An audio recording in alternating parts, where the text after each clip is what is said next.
Sejam muito bem-vindos a mais um episódio do Bloco Podcast.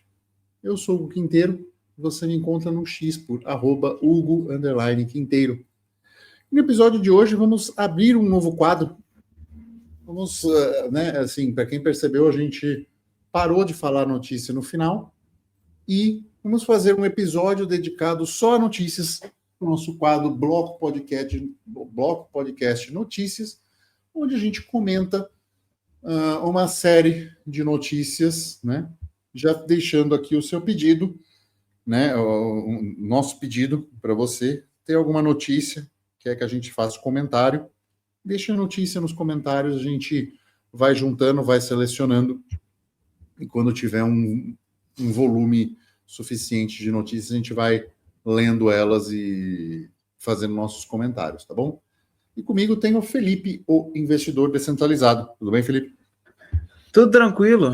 Para constar, você me encontra no Twitter, no @investidordesk, DESC, porque não coube descentralizado. Gente, é tudo um teste, né? Estamos começando, é o primeiro bloco podcast notícias. A nossa intenção é trazer diferentes ideias acerca de notícias que aconteceram, né, no mundo das criptomoedas, ou até mesmo política, economia, mas que são interessantes e que dizem respeito a toda a nossa tratativa aqui. Então, é super importante que vocês assistam e deem um feedback, porque é um bloco novo, a gente não sabe se vai ser interessante ou não para vocês e vai depender, obviamente, da opinião de vocês, né? Para quem está no nosso Discord, se você for lá na aba Bloco Podcast, nas ideias de pauta, eu estou lançando as notícias lá. Então, se você quiser também lançar notícias ou dar feedback, você pode fazer isso lá no nosso Discord. Enfim, vamos discutir, né, e trazer tópicos novos e interessantes aí. Sim. Qual que é a primeira notícia? Cara, vamos lá. A primeira notícia eu achei super interessante a gente comentar, porque ela ainda é um pouco atemporal, eu diria, né? Binance diz que não faz reportes à Receita, tendo obrigatoriedade do próprio investidor. Cara, ponto. Essa é a notícia, né? Essa é o headline da notícia. Eu vou ler o subheading aqui só para ler, mas tem muita coisa para falar desse negócio. Seguinte, está escrito aqui, ó, no texto, a Binance afirma que, até o momento, a Receita Federal do Brasil não publicou o Guia de Perguntas e Respostas do Imposto de Renda de Pessoa Física 2024, exercício 2025. Notando que as respostas desse guia podem sofrer alterações a depender dos esclarecimentos que venham a ser publicados pela Receita Federal do Brasil. O que eles estão alegando aqui? A Binance não declara. Pronto, tá? Uhum. Isso vem de uma discussão que teve recente, esse ano de 2025 agora, né, com algumas novas regras no imposto de renda, e estava tendo a discussão, a Binance tem ou não tem CNPJ no Brasil? Vai abrir residência fiscal no Brasil, blá, blá, blá. Vai informar, não vai aparecer na declaração pré-preenchida. Essas discussões que sempre tem, todo ano tem. E eu sempre falei, sempre expliquei, a gente traz isso lá no curso Fold, onde a gente está atualizando todo mundo acerca de como você se manter com mais privacidade ou mais elisão fiscal nesse mundo de criptomoedas, que a Binance, até o momento, por mais que ela tem CNPJ, ela tem isso, ela tem aquilo, ela não faz o reporte dessas informações ao governo ainda. Por quê? Existe a instrução normativa 1888? Existe. Já falamos em vários episódios. É uma instrução da Receita que obriga com que as corretoras nacionais declarem tudo que você declarar para a corretora, ela tem que declarar para a Receita. Então, tudo que você faz numa corretora nacional, a Receita sabe de automático. Não tem como você esconder. Agora, para corretoras internacionais, não tem como você aplicar essa instrução normativa.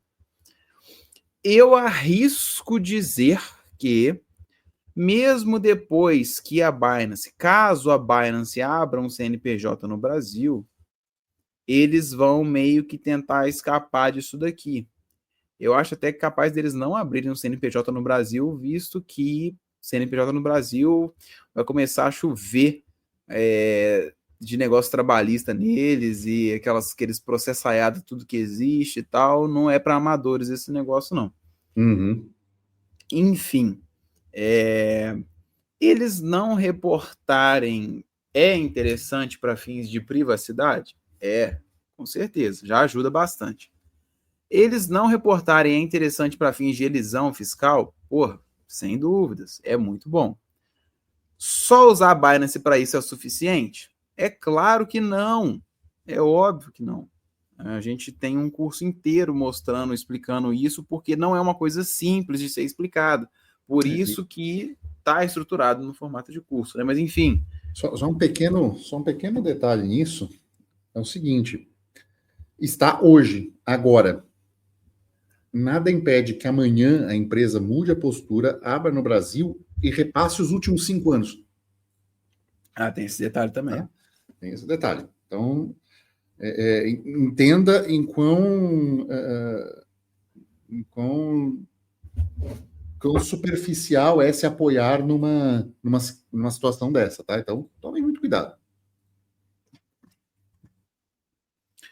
Então, a gente sempre fornece, né, como alternativa o uso da Sovereign Swap, nosso parceiro. Então, recomendo, entre no site, acesse o Telegram, tanto faz, né? Enfim, de toda forma, né, a gente não tem esse repasse de informação que, pô, é interessante, como a gente tem sempre falado, as corretoras internacionais, elas serão um dos últimos redutos para que os brasileiros consigam movimentar, né, com um pouco mais de liberdade. Depois vai ficar bem difícil, vai ficar bem complicado. Assim, a gente já cita, né, uma alternativa, que é você usar a Sovereign, mas é uma coisa que traz muita discussão sobre essa questão, né, do declaro ou não declaro, fiz isso, fiz aquilo, e aí como é que eu faço e tal. Enfim, é da pessoa, a gente Minerar, recomenda. né? Enfim. É. Se a estratégia de mineração, as coisas podem. Há muitas opções, há muitas situações hoje que podem te dar um maior trabalho ou um menor trabalho para tentar fazer qualquer processo de elisão fiscal. Então, é por isso que a gente tem curso, a gente tem grupo de suporte, justamente porque são casos muito complexos. Não dá para dizer, né, não dá para cair na narrativa do Twitter, é só fazer tal coisa. Não é só fazer tal coisa, né? A coisa é complexa, você precisa sentar, olhar o todo, entender, botar os modelinhos de ameaça nos devidos lugares, quem é o que você está querendo, para a partir daí você ter uma saída ou uma forma de entender com prós e contras, sempre, mas que te deixe numa situação mais segura, ou compreendendo quais são os problemas que podem dar, aonde eles podem dar, aonde eles vão aparecer, né? É importante ter isso claro. Então, fica essa dica aí também, né? Porque é interessante a notícia. Olha, não reporto, cabe a você fazer. Mas o que não é dito é que isso pode mudar a qualquer momento, e quando isso muda, pode ser exigido retroativo, mesmo que a empresa não estava no Brasil. Então, lembre-se, se é para te ferrar, o Estado retroage. Se não for, aí não, entendeu?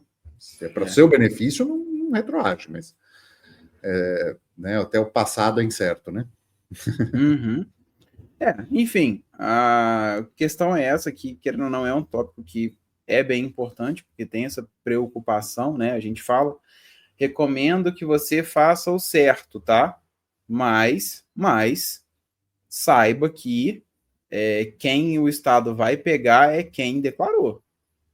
não estou errado em falar disso, tá? Não estou errado em falar disso dessa forma. Porque a nossa recomendação é que você faça o correto.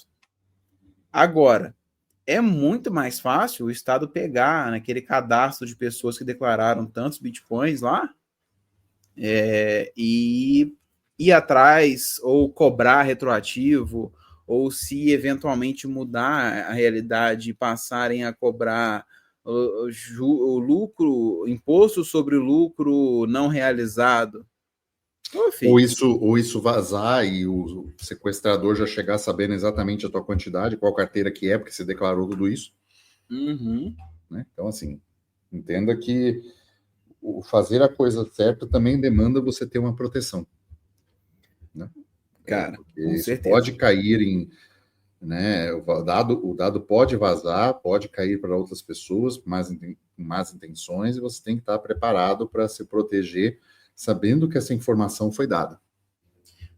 Tem que ter uma gestão muito boa para fazer isso, né? Mas, enfim, por favor, deixe pra gente o que você acha, tá? Sua perspectiva dessa notícia. Sim. É muito importante. Deixa eu dar até um joinha aqui no Discord, para saber que essa aqui a gente já falou. Bom, próxima notícia que eu tinha separado. Bitcoin no cofre do governo? Ideia ganha força do Brasil e surpreende o mercado.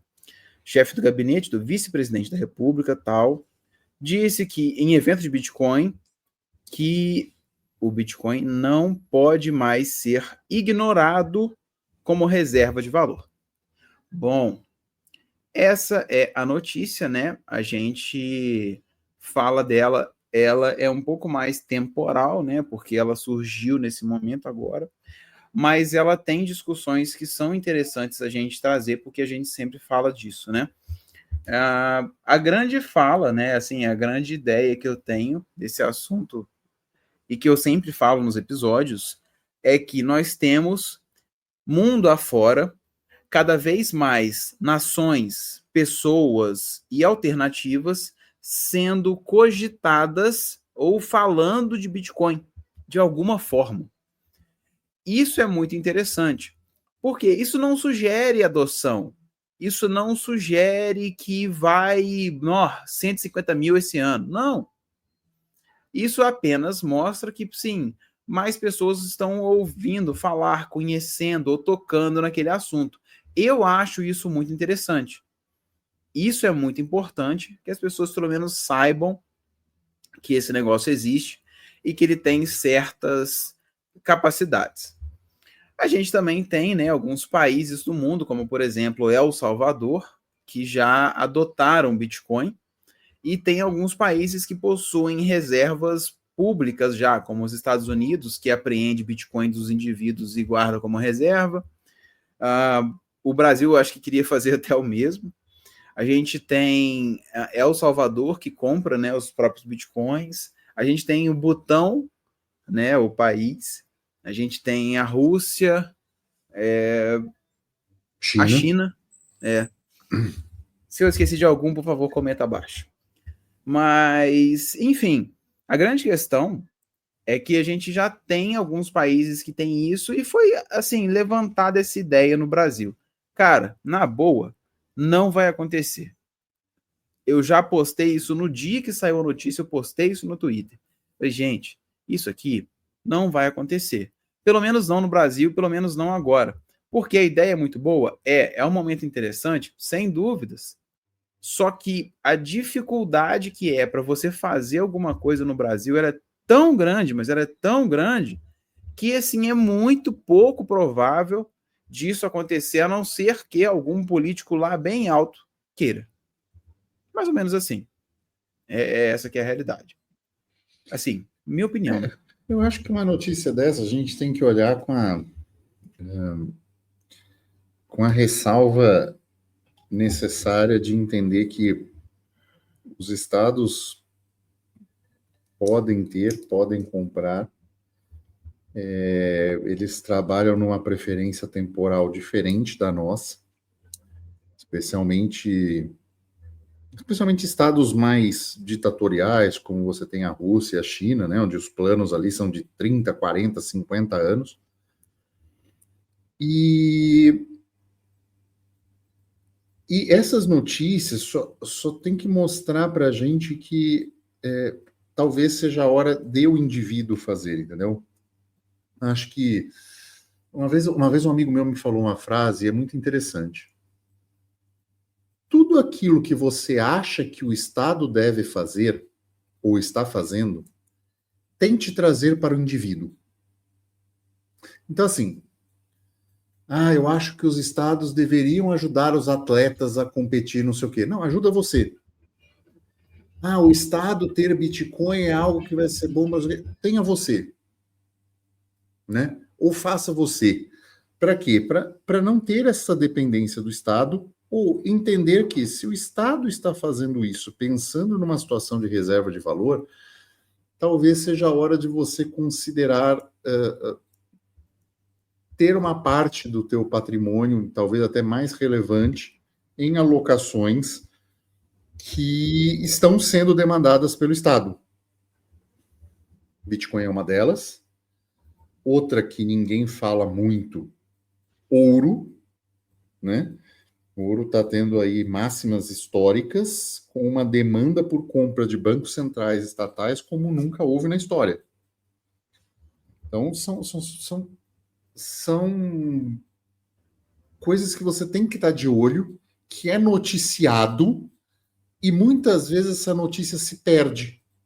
Então, por quê? Se perde na ação prática, né?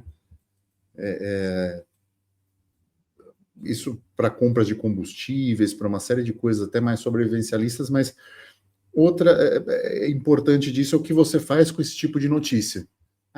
Estão se ventilando comprar, já tem estado comprando, cara, por que não ter um aporte um pouquinho maior? Ouro está sendo comprado como se nunca foi pelos estados, mas o preço não se mexeu. Cara, mas está todo mundo comprando e as compras estão acontecendo e você pode monitorar isso. Então, por que não ter uma parte do seu capital? Porque, né, o dólar está começando a ser desconfiado, as medidas do Trump. Então, tomem cuidado, né? Assim, fiquem de olho nessas coisas, porque você traz para a sua prática, né? O que você faz com essa notícia? Eu acho que essa é uma dessas, uma notícia dessas, né? Cara, exatamente, assim, se a gente for olhar, eu tenho visto, né, assim, de algumas fontes fora da nossa bolha de Bitcoin, cripto, etc., pessoas falando acerca da hegemonia do dólar, né? Tudo bem, a gente já tem um vídeo antigo do Ray Dalio, né, que fala disso e tal, mas e é óbvio, né, que a cada dia que passa a gente está mais próximo disso acontecer, mas é aquela coisa, né, que o Taleb fala no Cisne Negro lá, que a gente não sabe qual que vai ser o próximo grande cisne negro, mas que vai acontecer alguma coisa, a gente sabe que vai. Então, assim, a questão de você ter Bitcoin ou uma alocação interessante em Bitcoin, ela faz sentido, talvez, para fins de diversificação. Eu sei que o pessoal não gosta muito quando a gente fala de diversificação, né?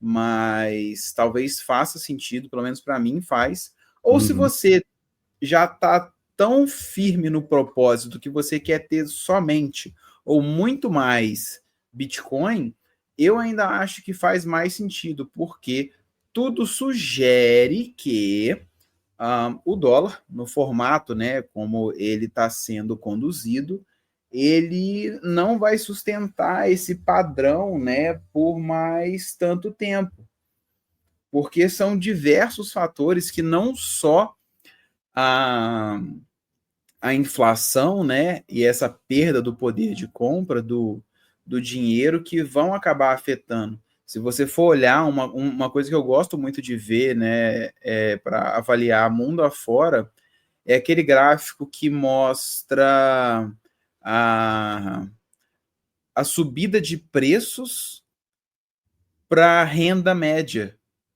E você vê que, tipo assim, você tem preços subindo muito além da renda média.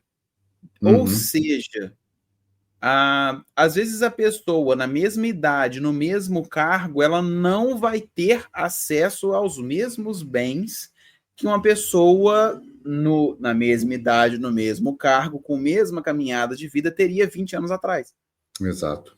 Exatamente. Então, assim, isso Fazendo uma analogia com aquele cisne negro, é assim, o dia tá estranho. Se vai chover, vai nevar, vai dar terremoto, vai sair um maremoto, a gente não sabe, mas o dia tá estranho. Você sabe que o dia tá estranho. Vamos para a próxima? Algo estranho vai sair dali, né? Algo de errado não está certo. Exatamente. Então, deixa eu dar aquele joinha nesse treco aqui. Próxima notícia. Isso aqui é até meio cômico, né? Mas disse Michael Saylor, o deus dos nossos amigos.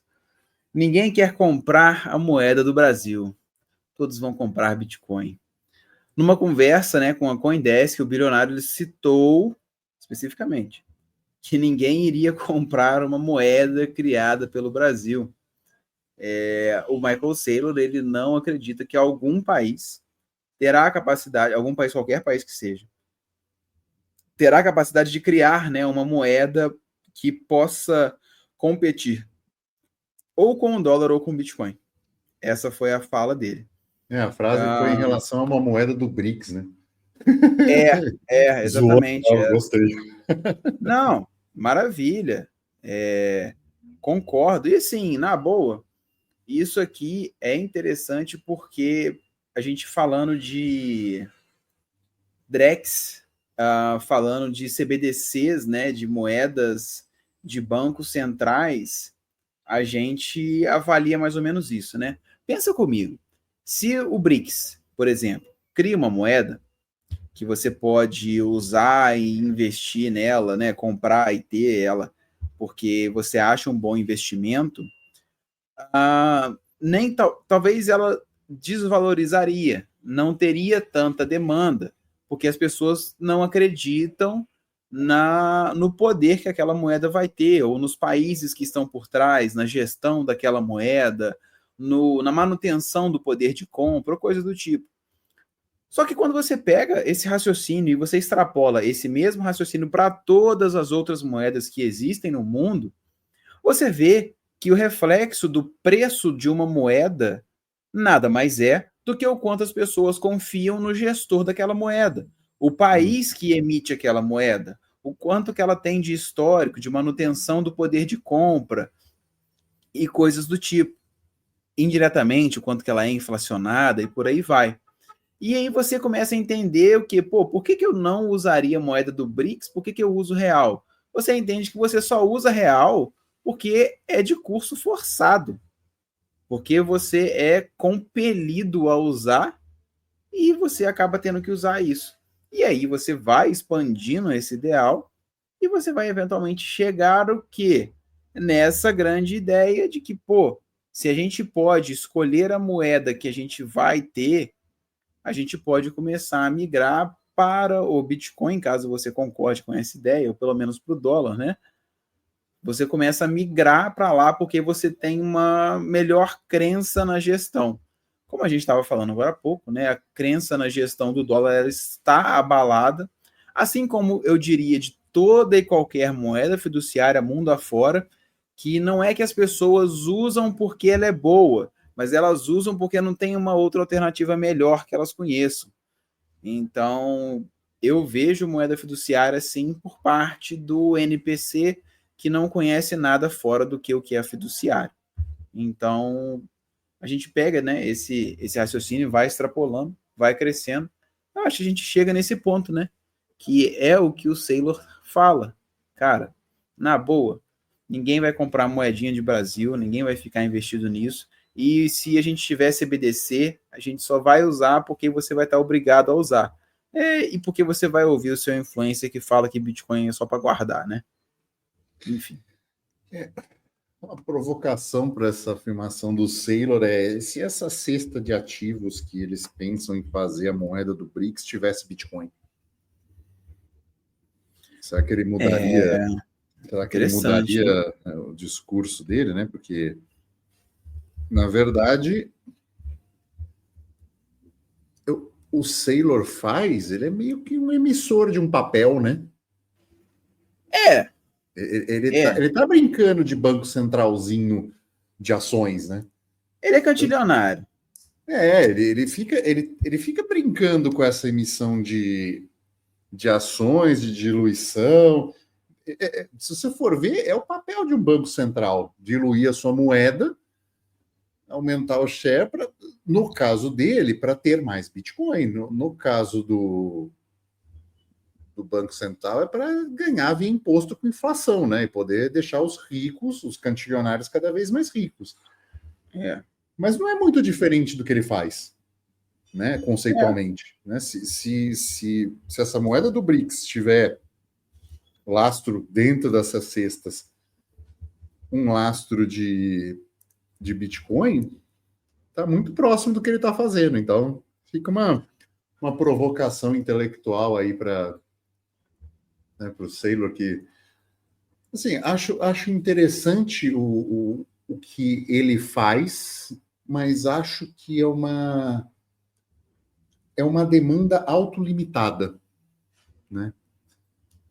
Assim? O que ele faz na MicroStrategy, por exemplo, porque você comprar ações da MicroStrategy permite que você tenha exposição ao Bitcoin.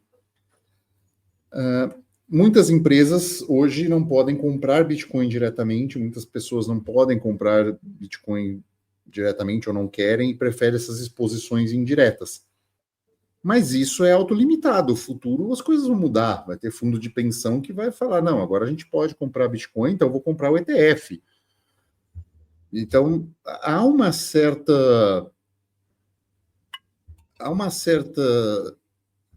reserva de mercado, digamos assim, onde a MicroStrategy pode chegar, e o futuro é isso diminuir, essa demanda pelas ações da MicroStrategy diminuir, porque as pessoas vão comprar o Bitcoin diretamente, fazer diretamente o caixa em Bitcoin, ou fazer os fundos de pensão ter diretamente o ETF de Bitcoin. Já tem muita coisa mudando nesse sentido. Então, não vai ser mais necessário a exposição via MicroStrategy. É lógico que a exposição não é a mesma, porque a volatilidade tende a ser maior. E aí talvez seja algo bom para traders ou algo assim, mas via de regra, essa coisa do comprar e segurar para ter e pensar nessa exposição, não tem porquê, cara. Assim, é uma das coisas das ações dele que não vão ter assim, sentido de existir. Só um breve comentário. Se isso aí, né, acontece mesmo, né, o pessoal sai de MicroStrategy e ela começa a cair e tal, vai dar um alarmezinho, né, porque, tipo, o que a MicroStrategy faz, a empresa? Eu não sei, eu só sei dele. Ele que é o... Ela mudou e virou uma empresa de tesouraria de Bitcoin. Ela mudou. Então é isso que ela faz. Assim, tesoura Bitcoin. E aí, tá. Tira o Saylor e põe outro cara aí. Será que ela consegue continuar performando? Pois é. Muito bem colocado. Depende, assim, do dono, né? Porque, tipo assim, às vezes a gente tá com uma confiança muito forte em cima dele, entendeu? Uhum. E não da empresa. Porque, assim... garante que vai continuar, né? O que ela fornece de bom? Não sei. Exato. Se ele não tiver uma questão sucessória ou alguém que... Porque a pessoa pode falar, simplesmente, não, quer saber? Vamos voltar a vender software. Exatamente. Entendeu? Pronto. Então, assim... E aí, né? Pode realmente estar numa situação focada na figura dele, dependendo única e exclusivamente dele, né? Que coloca um alvo em todos aqueles bitcoins em cima de uma única pessoa, né? Uma centralização não estou falando em termos de rede, né? Já não começa, já não me vem encher o saco, né? Falando, mas isso não muda nada na rede. Não estou falando da rede, estou falando na centralização de uma operação em cima de uma pessoa que tem sim poder de alterar e fazer muito preço nas ações da empresa dele. Né? Esquece o protocolo, não é porque eu falei centralização que eu estou falando do Bitcoin, tá bom? Estou falando em termos da operação da empresa. E se isso muda, uma empresa dessa se desfazendo de tanto Bitcoin, né? Ou sei lá, uma questão legal, esses Bitcoins serem apreendidos, vai saber, né? Se o cara não paga dívidas ou coisa assim, isso sendo vendido e apreendido ou sendo vendido a preço de mercado, tem um poder destrutivo no preço do Bitcoin a curto prazo que pode até se transformar a médio prazo, né? A quantidade de Bitcoin que ele tem sendo vendido de uma hora a outra para um bull market, por mais empolgado que ele seja. Assim, são bons questionamentos. Eu acho, assim, eu até gostaria, né, de ter essas respostas, né, para quem nos ouve.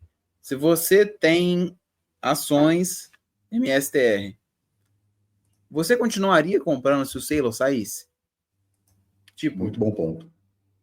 Não, sério, responde a gente, marca a gente, sabe, nos lugares e manda essa informação, porque, assim, é quase que um auto-questionamento para, às vezes, você avaliar, né? Não, assim, qual que é o embasamento que você tem para estar comprando ações MSTR? Tipo assim, vão ter algumas justificativas, né?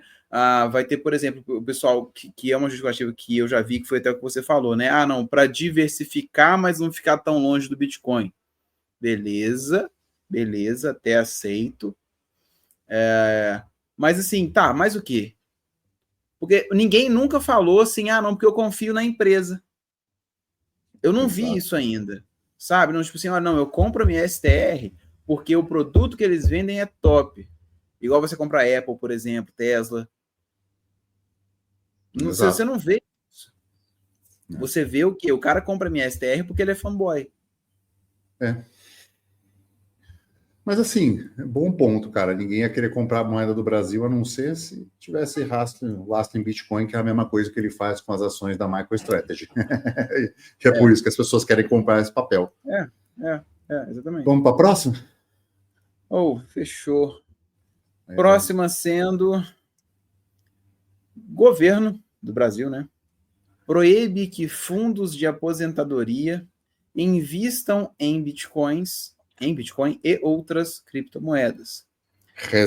Cara, notícia extremamente bem linkada, porque é isso que faz a reserva de mercado da MicroStrategy. O governo proibir que fundos façam isso. E isso também serve para mostrar por que eu falo que no Brasil você não vai ter reserva de Bitcoin, igual eu falei. Não vai existir essa porcaria, isso. Tipo, o governo não quer isso, não tem por que existir, então, assim, eu acho que é fora. Porque o posicionamento natural deles é isso aí que você tá vendo. Tipo assim, o fundo de aposentadoria quer comprar. O gestor que pagou imposto a vida inteira e sustentou a própria faculdade quer comprar. Não pode. Foda-se. Sabe, o governo não quer deixar você comprar. Então, assim, o natural, né, no Brasil é isso, é burocracia e dificultar a vida do ente privado. É o normal. Então, assim, realmente as coisas não vão para frente e gera isso aí que você falou, né? Enfim, dentre os motivos citados, isso é parte da notícia que eu estou lendo, tá? Dentre os motivos citados estão o menor nível de maturidade, a alta volatilidade e a menor capacidade de monitoramento e supervisão das criptomoedas. Proibição é completa e sem brechas, também impedindo investimentos indiretos. Então, assim, você começa a ver algumas coisas, né? A primeira coisa, nível de maturidade baixo e alta volatilidade nada mais são do que desculpas que eles colocam aqui para agregar e ter mais argumentos, porque de fato é o quê? Uma baixa capacidade de monitoramento e supervisão. Isso aí eu concordo, porque realmente é o caso e eles não querem perder esse dinheiro. Se você for pensar do ponto de vista de um gestor a nível nacional, um cara que tem que manter o poder de compra da moeda, pelo menos só no prazo do mandato do chefe dele, ele não vai permitir essa flexibilização. Por quê? Porque se esse fundo pode aportar em Bitcoin, ele tira dinheiro de onde ele está alocado e compra Bitcoin. Por mais que seja 5% do caixa dele, é muito dinheiro. E aí você tem dinheiro que está saindo de real e indo para alguma outra coisa. É menos um caixa que você tem na moeda do país, que meio que segura ela. Porra, convenhamos, hoje o dólar está a 5,80, né? Já foi época que era só, entre aspas, R$ 5. Só que poderia subir ainda mais se isso acontecesse, né?